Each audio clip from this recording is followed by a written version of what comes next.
바야흐로 우리는 여성의 힘이 이 세계를 지배하는 시대에 살고 있는 것 같아요. 점점 이 여성의 힘은 세계를 지배하고 있습니다. 저는 말씀을 준비하면서 여성이 없는 세상을 한번 생각해 봤어요. 여성이 없는 가정은 있을 수 없겠죠. 물론 여성이 없는 교회, 여성이 없는 세상 얼마나 삭막하겠어요. 남성과 여성의 하모니, 조화. 그렇죠. 참 아름다운 세상을 남성과 여성이 하모니를 이루면서 만들어가고 있습니다. 저는 2013년 어머니 주일을 맞이하여 오늘 본문 말씀을 중심으로 위대한 유산이란 제목으로 하나님의 말씀을 여러분과 함께 나누겠습니다. 여러분, 유산은 물려주는 것입니다. 후대에게 물려주는 것을 유산이라 합니다. 과연 무엇을 우리 자손들에게 물려줄 것인가? 이것은 우리 부모들의 고민이고 우리 부모들의 숙제입니다. 10여 년 전 미국의 역사학자 58명이 모여서 미국의 역대 대통령을 이렇게 평가했어요. 훌륭한 대통령과 끔찍한 대통령. 그런데 도덕성, 이 사람들이 평가했던 기준은 도덕성, 위기관리 능력, 국제관계, 행정능력, 비전, 정의추구, 시대 상황에 맞는 통솔력, 이처럼 10개 항목에 걸쳐서 100점씩 1000점 만점으로 이렇게 역대 대통령을 평가했답니다. 도덕성 부분에서 1등은 조지 워싱턴 98.1, 꼴찌는 빌 클린턴 19.5. 빌 클린턴 대통령이 도덕성이 좀 안 좋은가 봐요. 그런데 종합 1위는 1000점 만점에서 900점을 얻은 아브라함 링컨 대통령이 900점을 얻어서 미국의 역대 대통령 가운데 1등을 했다.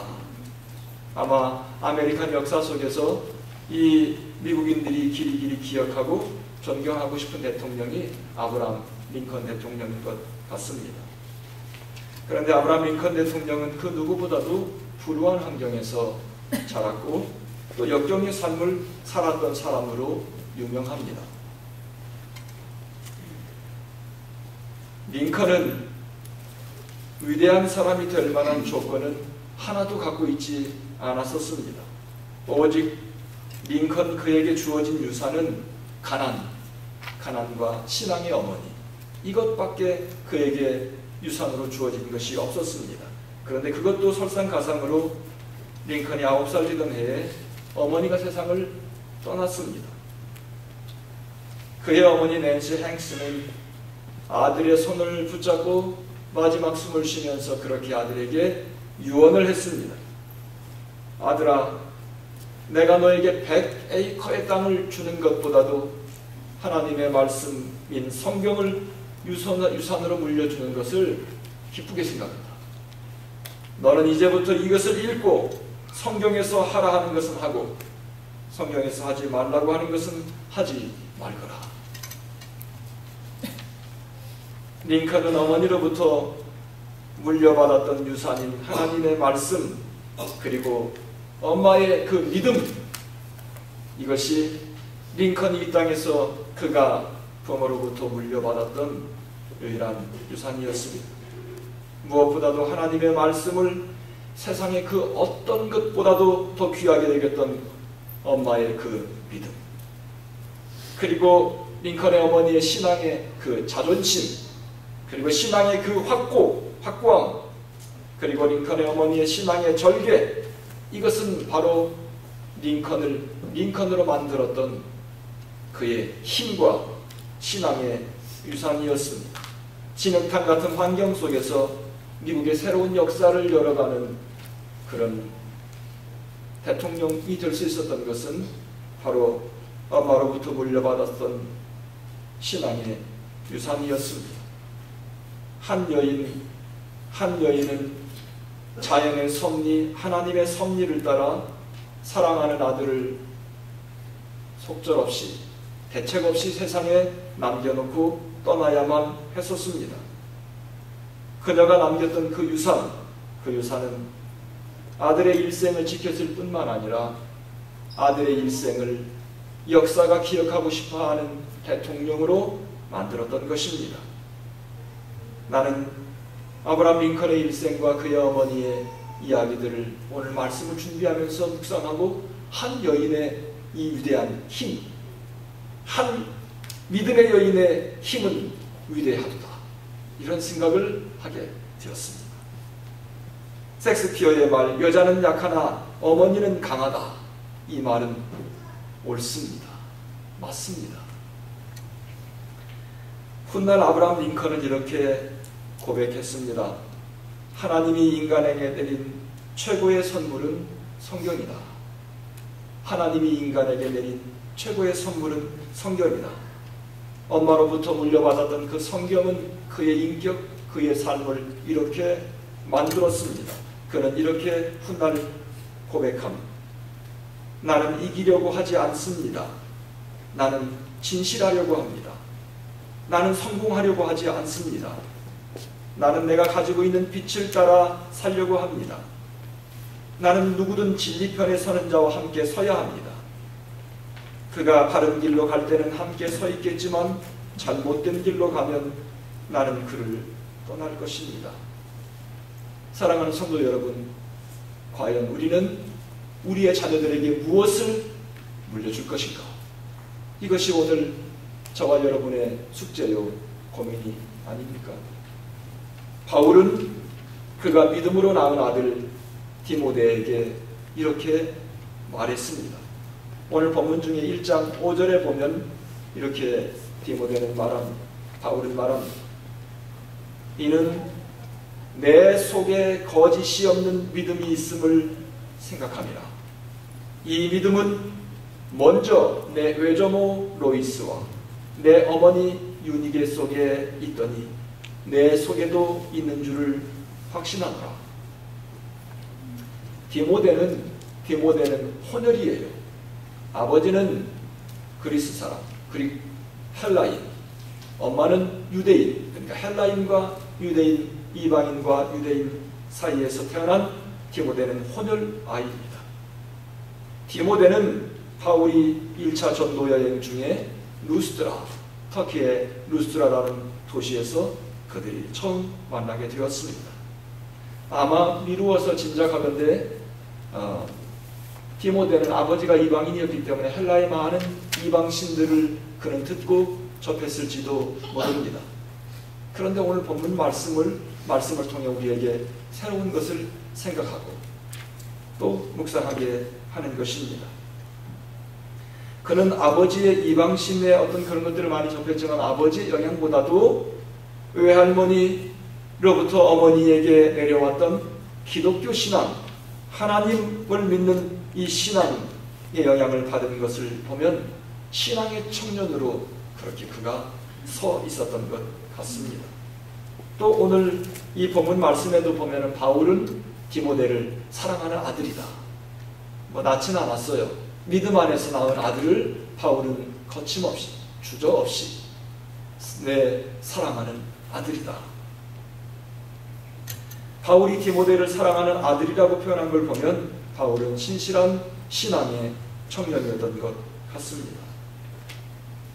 바울이 디모데 안에 있는 믿음을 거짓이 없는 믿음이 디모데에게 있었다. 이 믿음은 너의 외할머니 로이스로부터 너의 엄마 유니게를 통해 너에게 흘러왔다. 이렇게 바울이 디모데에게 편지를 쓰고 있습니다. 그러니까 우리는 오늘 본문 말씀을 통해서 3대에 걸쳐서 내려오는 이 신실한 믿음의 전통을 우리는 볼 수 있다는 것입니다. 저는 오늘 본문 말씀 가운데 특별히 5절 말씀을 중심으로 두 가지를 여러분과 함께 생각해 보려고 합니다. 첫 번째는 신앙의 어머니의 중요성. 자, 신앙의 어머니의 중요성. 이 중요한 말씀을 들을 때 여러분 졸면 안 돼요. 졸지 말고 이 말씀을 똑똑히 잘 듣고 신앙의 어머니가 얼마나 가정에서 중요한지, 얼마나 중요한지 생각해야 합니다. 디모데의 일생을 결정짓는데 엄마의 중요성을 새삼스럽게 느끼게 하는 말씀이다. 디모데는 사실 사도 바울의 목회 열매예요. 사도 바울의 일생을 통해 일궈냈던 대표적인 목회 열매. 그러니까 디모데나 디도 이런 사람들은 바울의 일생에 거쳐서 내 사랑하는 아들 그리고 바울의 목회를 이어갔던 목회 열매들이다. 그러니까 이 바울과 디모데와 디도는 이런 사람들은 목회자예요. 바울의 목회지를 이어서 목회했던 사람들입니다. 디모데 일생에서 그의 일생을 결정짓는 결정적인 역할을 했던 사람들은 여럿이 있겠지만 그 중에서 오늘 본문 말씀을 통해 바울은 너의 외할머니 그리고 너의 엄마에게 흘러왔던 그 신실한 믿음 그것이 오늘 내가 되게 한 것이다. 이렇게 바울은 말하고 있습니다. 디모데의 일생에서 헬라인의 아버지의 존재는 성경은 말하고 있지 않습니다. 그러니까 디모데의 일생에서 엄마나 외할머니의 말은 이렇게 성경이 언급하고 있지만 그의 아버지의 존재는 없습니다. 외갓집의 영향이 많이 있었던 것 같아요. 디모데의 일생에서. 디모데 외가 쪽으로부터 내려오는 그 믿음의 전통, 혈통 이것을 바울이 5절 말씀에서 지적하고 있는 첫 번째 사실입니다. 사랑하는 아들 디모데야 내 속에 있는 그 거짓이 없는 믿음 그것은 너의 외할머니 로이스 너희 엄마 유니게 안에 있었던 것이다. 그 외할머니로부터 내려왔던 신앙의 유산이 오늘 디모데를 만들었던 것이다. 저는 이 디모데와 외가 쪽의 신앙의 영향을 묵상하면서 성경의 위대한 인물들을 보면 한결같이 엄마의 영향이 얼마나 지대한 영향을 미쳤는지 발견하게 생각하게 되었던 것입니다. 성경 속의 위대한 인물들을 보면 한결같이 그들에게는 신앙의 엄마들이 있었습니다. 여러분 구약성경을 대표하는 모세를 한번 생각해 보십시오. 모세 뒤에는 모세로 만들었었던 엄마가 있었습니다. 그의 엄마는 바로의 칼날을 두려워하지 않고 하나님을 신뢰하며 모세를 모세로 일궈냈던 신앙의 엄마였습니다. 요게벳. 모세는 훗날 모세의 삶을 히브리서는 이렇게 소개합니다. 믿음으로 모세가 낳았을 때에 그 부모가 아름다운 아이임을 보고 석 달 동안 숨겨 왕의 명령을 무서워 아니하였으며 히브리서 11장 24절은 믿음으로 모세는 장성하여 바로의 공주의 아들이라 칭함받기를 거절하고 도리어 하나님의 백성과 함께 고난받기를 잠시 죄악의 낙을 누리는 것보다 더 좋아하고 그리스도를 위하여 받는 수모를 애굽의 모든 보화보다 더 큰 재물로 여겼으니 이는 상 주심을 바라봅니다. 여러분, 모세가 모세 되게 했던 것, 이것은 그의 뒤에 이 엄마 요게벳의 신앙, 요게벳의 신앙은 바로의 칼날을 두려워하지 않는, 그리고 하나님께서 주신 이 선물인 모세를, 그때 사내 아이가 태어나면 히브리의 자식들은 다 죽이라고 해요. 사내 아이 다 죽이라고 했어요. 더 이상 종족이 번식하지 못하도록. 그런데 하나님께 주신 이 자식 모세를 숨겨서 3개월을 키웠고, 그리고 결국에는 나일강에 갈대 바구니 담아서 띄웠습니다. 하나님의 기막힌 인도하심, 그리고 엄마 요게벳의 순교의 헌신 없이는 모세가 모세 될 수 없었다. 모세는 하나님의 기막힌 인도하심 속에서 엄마 요게벳의 품에서 유모로서 엄마는 그를 키울 수 있었습니다. 엄마는 젖을 먹이고 모세를 키우면서 너는 하나님의 족속이요, 너는 히브리인 중에 히브리인이요, 그는 귀가 닳도록 그의 생각 속에 엄마는 젖을 먹이면서 그를 키웠을 것입니다. 히브리서에서 모세의 삶을 우리는 엿볼 수 있듯이 그는 엄마로부터 그렇게 신앙 교육을 받고 자랐던 모세는 세상과 타협하지 않고 하나님의 백성으로서 그는 세상의 죄악의 낙을 누리는 것보다 오히려 하나님의 백성과 함께 고난을 더 기뻐했다고 성경은 모세의 삶을 요약해서 말하고 있습니다. 뿐만 아니라 또 여러분, 구약 성경 속에서 사무엘이라고 하는 인물은 신정 통치에서 왕정 통치로 넘어가는 중요한 순간에 제사장이요 선지자로서 이스라엘의 귀한 역할을 감당했던 사람입니다. 사무엘의 엄마는 한나예요. 한나. 사무엘의 역할, 사무엘 뒤에서 기도의 엄마 한나가 있었음을 우리는 또 기억할 수 있습니다. 사무엘은 엄마 한나의 기도의 열매로 받았던 아들입니다.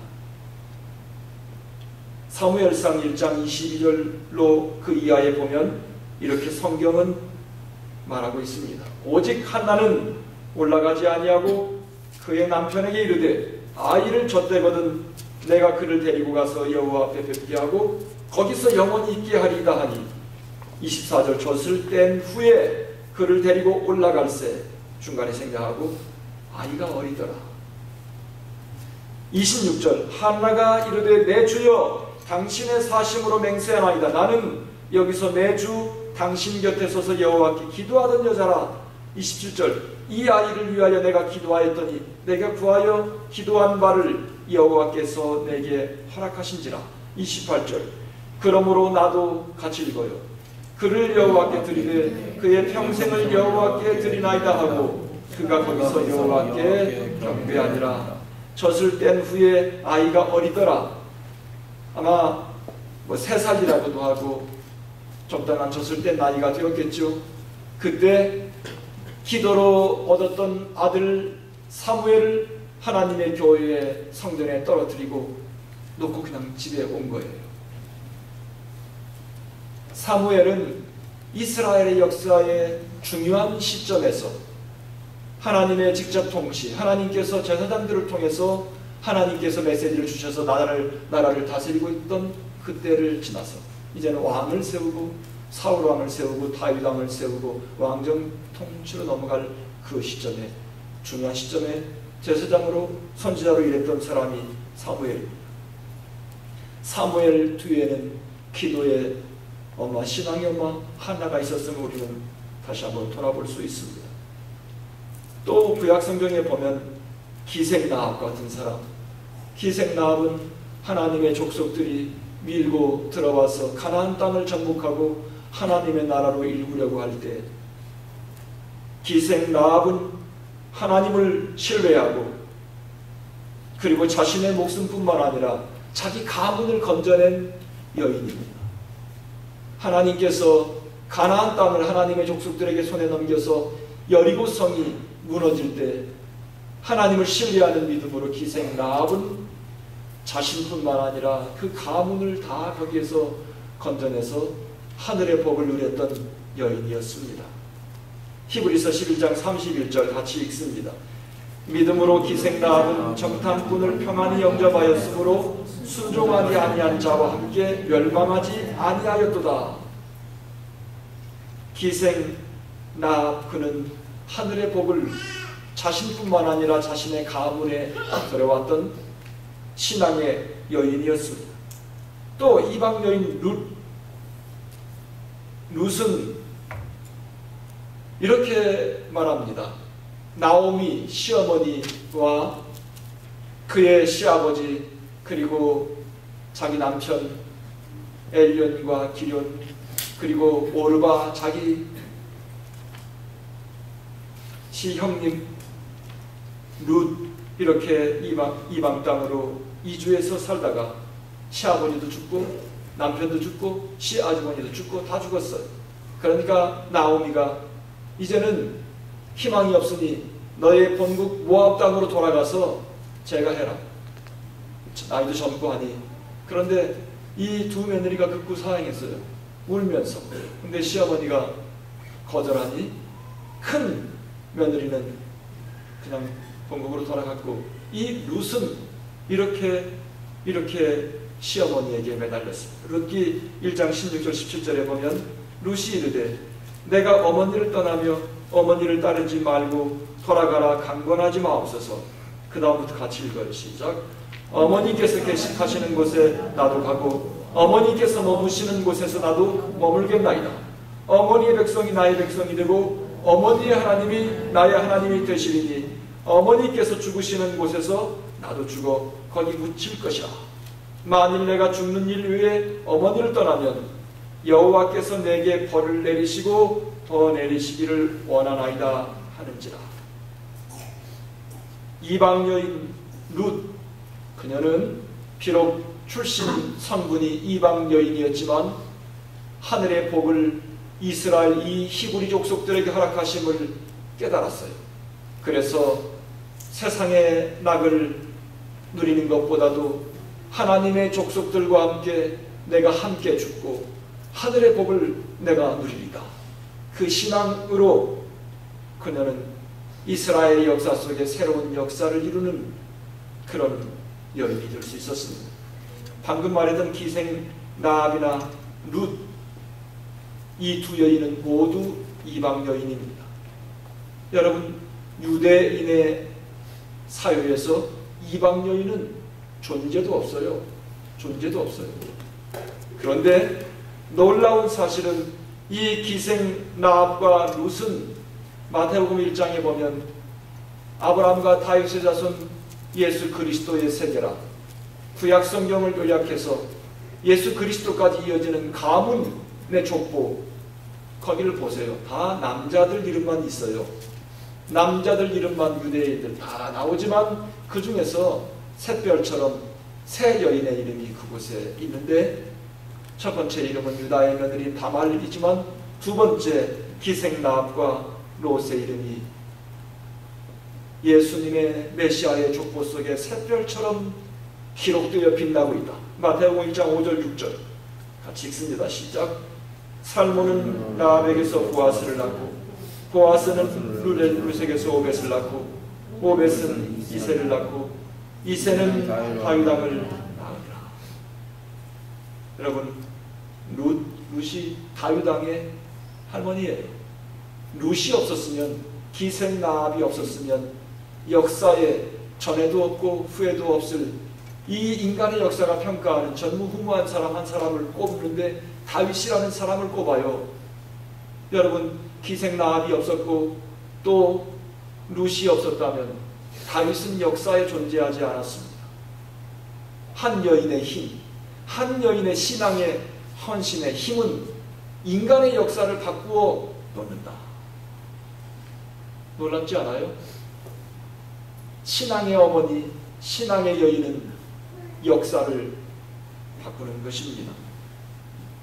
하나님을 경외했던 신앙의 엄마들의 믿음의 용기, 결단, 헌신, 이것은 한 가문의 운명뿐만 아니라 민족의 운명을 바꾼다. 그들은 하나님의 역사를 새롭게 쓰는 주인공들이었다. 여러분, 신앙의 엄마들은 언제나 그랬습니다. 성서시대나 아니면 지금 우리가 살고 있는 이 시대에 또 마찬가지입니다. 신앙의 엄마, 하나님을 경외하는 신앙의 엄마들에게는 언제나 이런 저력이 있다. 오늘날 우리 가정이 이처럼 건재할 수 있는 것, 이것은 먼저는 하나님의 은혜겠지요. 그러나 부인할 수 없는 엄마들의, 신앙의 엄마들의 기도, 헌신, 그들의 수고의 열매를 오늘날 우리들이 누리고 있는 것입니다. 그래서 성경은 특별히 하나님을 경외하는 신앙의 엄마들을 뭐라고 표현한 줄 아십니까? 잠언의 말씀, 성경은 이렇게 말합니다. 잠언 31장 10절 같이 읽어요. 시작. 누가 현숙한 여인을 찾아 얻겠느냐? 그의 값은 진주보다 더하니라. 여기서 성경은 많은 비유를 쓰지요. 이를테면 세상에 가장 귀한 게 진주다. 그런데 현숙한 여인은 진주보다 더 귀하다. 또 28절에 보면 그의 자식들은 일어나 감사하며 그의 남편은 칭찬하기를 덕행 있는 여자가 많으나 그대는 모든 여자보다 뛰어나다 하느니라. 30절 같이 읽어요. 시작. 고운 것도 거짓되고 아름다운 것도 헛되나 오직 여호와를 경외하는 여자는 칭찬을 받을 것이라. 이 현숙한 여인은 오직 여호와를 경외하는 여자, 오직 여호와를 경외하는 신앙의 엄마는 진주보다 귀하다. 이 가문을 살려내는 파워, 저력이 엄마들에게 있다. 현숙한 여인. 사랑하는 자매님 여러분들 현숙한 여인, 신앙의 엄마, 하나님을 경외하는 엄마로 여러분 서야 할 것입니다. 저의 모든 이 목회의 성패는 저보다도 저희 아내의 이 역할에 달려있음을 이 말씀은 우리에게 증명하고 있지 않습니까? 그렇죠. 이렇게 아무도 웃지 않으면 제가 이렇게 또 멋스게지죠. 하나님을 경외하는 엄마, 아내의 값은 진주보다 더 귀하다. 세상이 그 어떤 것보다 더 귀하단 말입니다. 여러분, 엄마들을 축복해야 합니다. 엄마들을 축복해야 한다. 저는 엄마의 어깨가 더 펴져야 돼요. 집에서. 그러니까 엄마가 눌려있는 집들을 보면요, 집이 좀 우중충해요.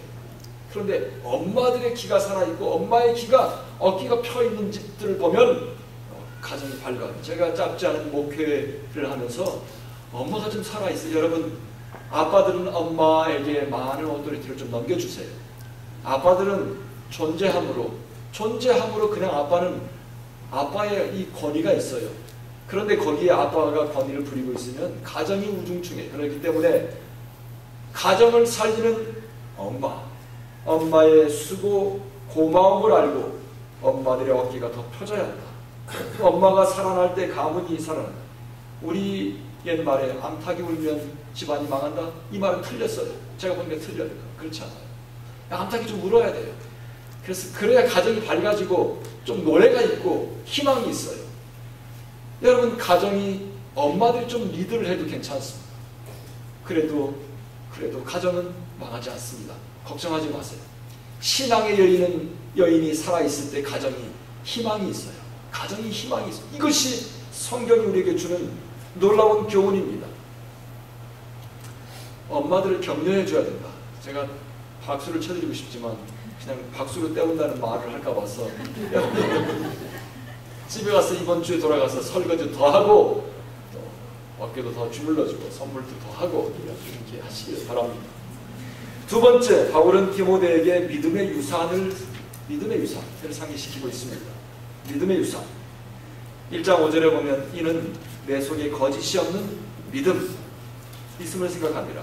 이 믿음, 첫 번째는 제가 외가족, 엄마의 역할에 대해서 이 말씀을 묵상했지만, 두 번째는 그들에게 공통적으로 있었던 것이 믿음의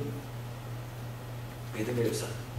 외할머니 로이스 안에 있는 그 믿음이 엄마에게 흘러갔고 유니게에게 흘러갔고, 엄마 유니게 안에 있던 그 믿음이 아들 디모데에게 흘러갔다.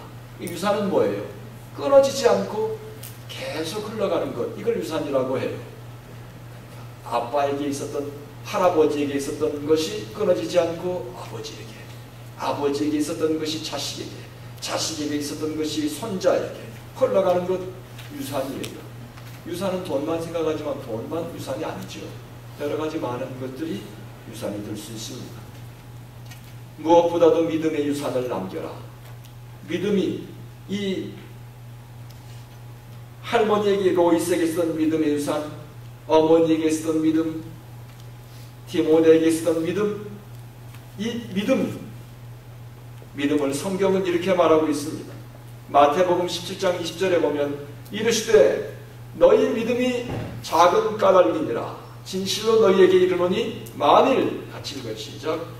너희에게 믿음이 겨자씨 하나만큼만 있어도 이 산을 명하여 여기서 저기로 옮길지라 하면 옮겨질 것이요 또 너희가 못할 것이 없으리라.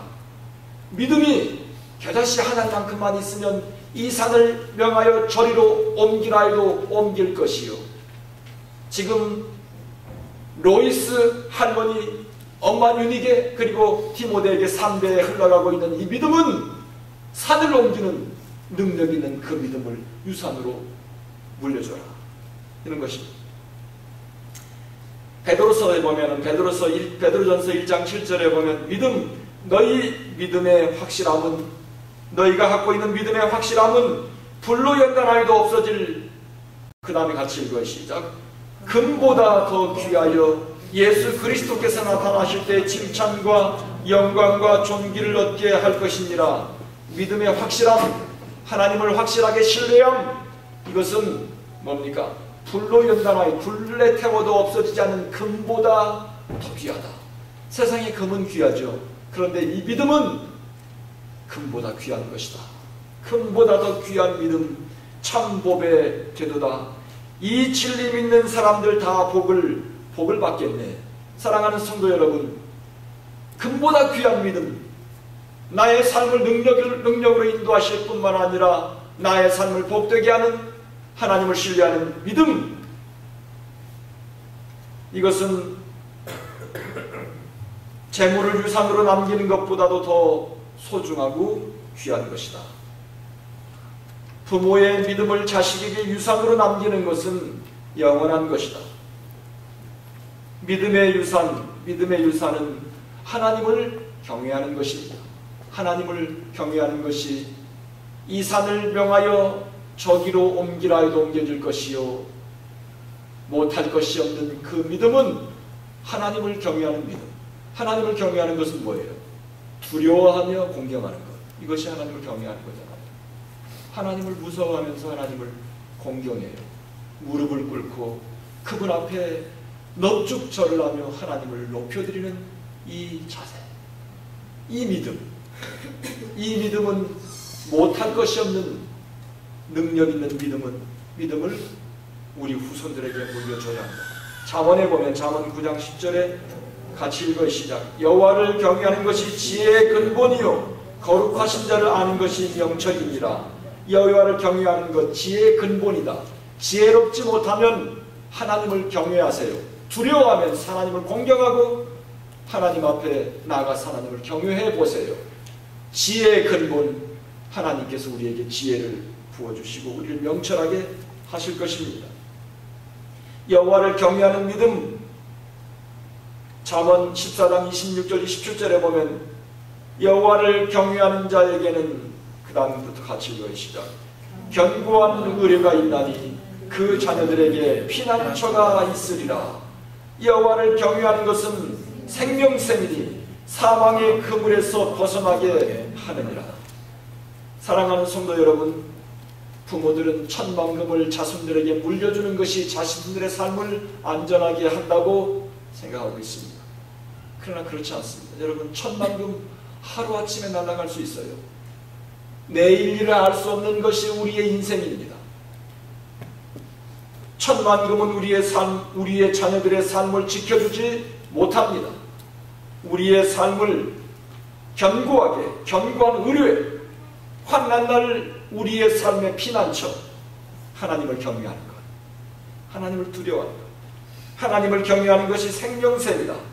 사망의 그물에서 우리를 사로잡고 우리를 포위하고 있는, 애워싸고 있는 모든 사망의 그물, 환난, 이 모든 것들이 하나님을 경외하는 믿음으로 다 무찌를 수 있다. 통과할 수 있다. 생명샘이 하나님을 경외하는 거기에서 나오는 것이다. 이 믿음이란 바로 그런 것입니다. 우리가 남겨야 될 진정한 유산은 무엇인가? 금보다 귀한 믿음, 하나님을 경외하는 믿음, 조부로부터 내려왔던 이 신앙의 유산. 사랑하는 성도 여러분, 부모로부터 여러분이 믿음의 유산을 이어받았습니까? 여러분 때에서 끊어지지 말아야 합니다. 생명샘, 우리 가문의 생명샘이 되는 하나님을 경외하는 믿음, 우리 대에서 끊어지지 말아야 합니다. 여러분이 믿음의 조상으로 하나님께 부름받았습니까? 여러분이 훗날 우리의 할머니, 믿음의 할머니, 믿음의 할아버지 유학하면서 에덴스에서 하나님을 만나고 하나님을 경외하는 우리의 조상, 그로부터 신앙의 유산이 우리 가문에 들어왔다고 우리 후손들이 여러분을 기억해야 될 것입니다. 사랑하는 성도 여러분, 우리는 우리 후손들에게 물고기를 잡아주지 말고 물고기 잡는 법을 가르쳐 줘야 할 것입니다.